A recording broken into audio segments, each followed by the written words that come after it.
رئیس جمهوری تاجیکستان امامعلی رحمون روز 25 نوامبر در مجلس حکومت به مقامات دستور داده است که موضوع گذاشتن پنل‌های آفتابی در خانه‌های مردم و وصل و هماهنگ کردن آنها با شبکه‌های برقی کشور را آموزند. خبر دفتر مطبوعات رئیس جمهور خبر می‌دهد تاکید شده است که فرهنگ استفاده صرفه‌کارانه نیروی برق در بین مردم وسیع ترغیب کرده شود. در مجلس همچنین برنامه رشد ساحه انرژتیک برقی برای سالهای 2026-2030 بررسی گردیده است که به نوشته خدمات مطبوعاتی رئیس جمهور آن با مقصد تامین امنیت انرژتیکی و استفاده ثمرناک انرژی برق تهیه گردیده است.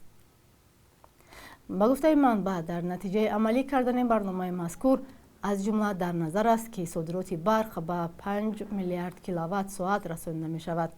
همچنین گفته می شود این برنامه تا به 3% رساندن سطح تلفات برق در شبکه‌های انتقال برق و تا 9% رساندن سطح تلفات برق در شبکه‌های تقسیمات برق را پیش بینی می کند.